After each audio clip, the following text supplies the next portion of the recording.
शहंशाह कह रहे थे कि उन्होंने हमें छुआ नहीं। क्या तुझे लगता है कि ये सच है? क्यों नहीं? बादशाह अपनी बेगम से झूठ क्यों बोलेंगे? फिर उन्हें अपनी मन की मर्जी करने से कौन रोक सकता है? जोधा, बादशाह को किसी का भय नहीं कि वो झूठ बोले। और जोधा, जो नहीं हुआ, अगर वो हो भी जाता तो वो अधिकार था तुम्हारे पति का। ये पति पत्नी का संबंध है, कोई खेल तो नहीं है ना? बहुत खेल चुके जलाल, हो गया आपका शौक पूरा? बेचारी जोधा अब महल के किसी कोने में पड़ी रहेगी। कमाल है रुकैया, क्या तुम्हें जलन नहीं हो रही? जलाल, ये पहली बार नहीं है कि आपने किसी और बेगम के साथ रात गुजारी है।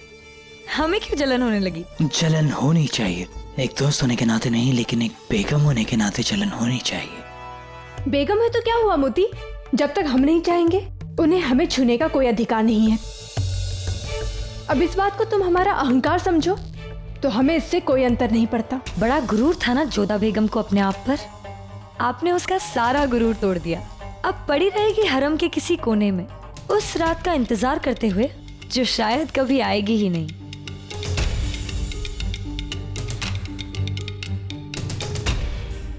इन औरतों की फितरत पे कमाल है, हम कभी समझ ही नहीं पाएंगे।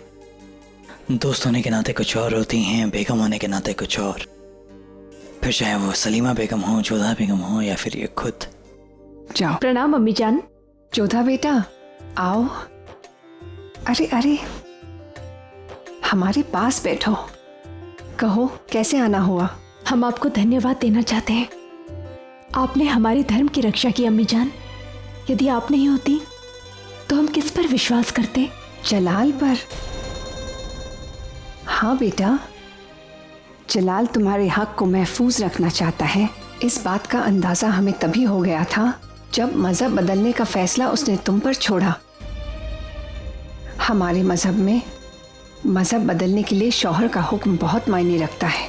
ये बात तो हम नहीं जानते थे अम्मी जान, परंतु इतना जानते हैं कि आपने हमारे धर्म का मान रखा और इसके लिए हम आपके आभारी हैं। जोधा बेटा, इंसान का सबसे पहला मजहब इंसानियत होता है और हमने देखा है कि तुमने इंसानियत का फर्ज बखूबी निभाया है। रहीम को पानी में डूबने से बचाया, मोती बाई को मौत के मुंह से वापस ले आई और जलाल की जिंदगी बचाई। ये फर्ज निभाने के बाद कोई फर्क नहीं पड़ता कि तुम किस मजहब में यकीन करती हो। विश्वास तो हमें आप पर भी है अम्मी जान। अपने धर्म निभाने में आपने सदैव हमारा साथ दिया है, चाहे कैसी भी परिस्थिति हो। इसलिए तो इस्लाम स्वीकारने का निर्णय हमने आप पर छोड़ दिया था। हम फिर से कहेंगे, ये फैसला अगर तुम हम पर नहीं भी छोड़ती तब भी जलाल अपने दिए हुए वादे पर आंच नहीं आने देता। आज हम तुम्हें जुबान देते हैं कि आगे भी तुम्हारे मजहब के मामले में वही होगा जो तुम चाहोगी।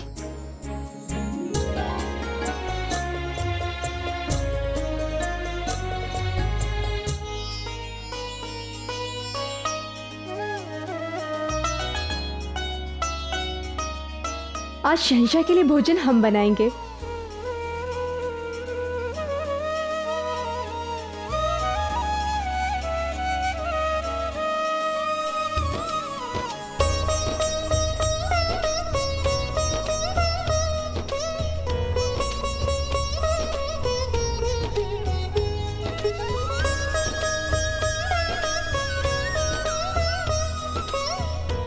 जोधा, पति के लिए पत्नी का खाना बनाना अच्छी बात है। इससे ना पति और पत्नी के बीच का प्रेम बढ़ता है।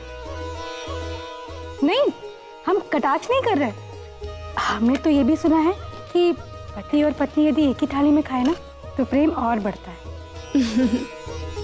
हम समझ रहे हैं कि तुम ये सब बातें क्यों कर रही हो।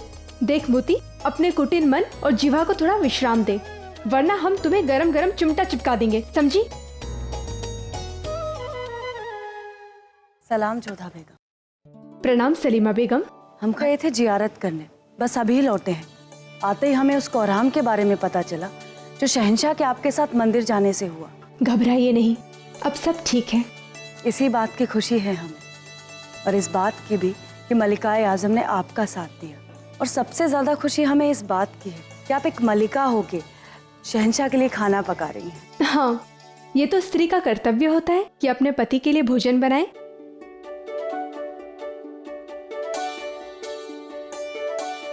बात तो आपकी सही है जोधा बेगम। शहंशाह शौहर तो आपके पिछले कई महीनों से है ना। आज से पहले तो हमने आपको शहंशाह पर इतने ज्यादा मेहरबान होते नहीं देखा। अब मेहरबान तो होना ही है जोधा बेगम को। आखिर आपने उनसे जलाल की इतनी तारीफ जो कर दी। हम अपनी आंखों से जलाल के लिए जोधा बेगम को दस्तरखान लगाते हुए देखना चाहते हैं। नेकी और पूछ पूछ। चलिए अभी चलते हैं भाभी जान। बड़ा ताप दिखा रही थी ना जोधा बेगम। अब देखो होशियार खान, क्या हैसियत रह गई है उनकी। शहंशाह के लिए खाना बनाना, उनकी रातें रंगीन करना, उनके इर्द गिर्द पंखे से हवा करना, बांधियों का काम करना पड़ रहा है उन्हें। काश काश की महाम यहाँ होती तो हम उन्हें याद दिला देते कि जिस जोधा बेगम के होने वाले कहकों से हमें खौफदा कर रही थी वो, उस जोधा बेगम की हालत पर आज बांदियां कह कहे लगा रही होंगी। वैसे इतावा से कब लौट रही हैं वो? बस हुजूर कुछ दिनों बाद। जौनपुर, दिल्ली, लाहौर, पेशावर, इसके साथ साथ रोहतास से लगाकर मालवा तक और मेवाड़ से लगा के बनारस तक सब जगह अमन और चैन है हुजूर। सल्तनत महफूज है।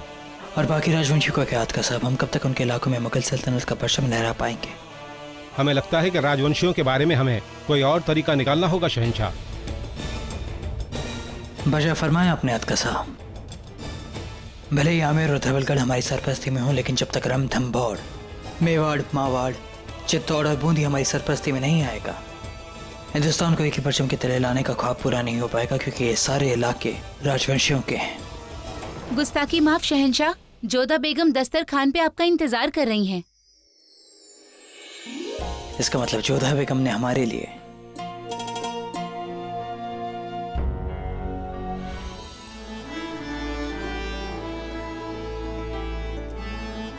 सलाम वालेकुम।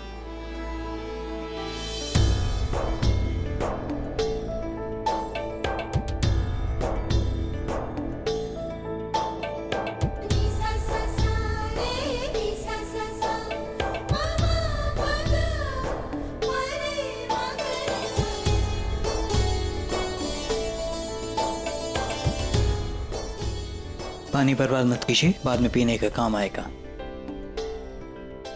हम उम्मीद करते हैं कि खाना आपके तेवर की तरह तीखा ना हो। ये तो खाने के पश्चात ही बताइएगा।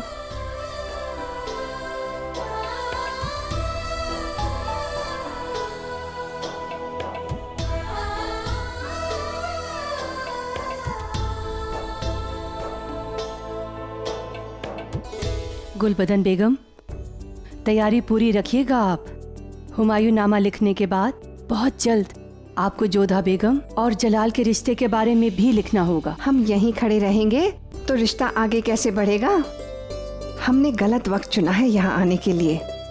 हमें लगता है कि जलाल और जोधा को अकेले छोड़ देना चाहिए।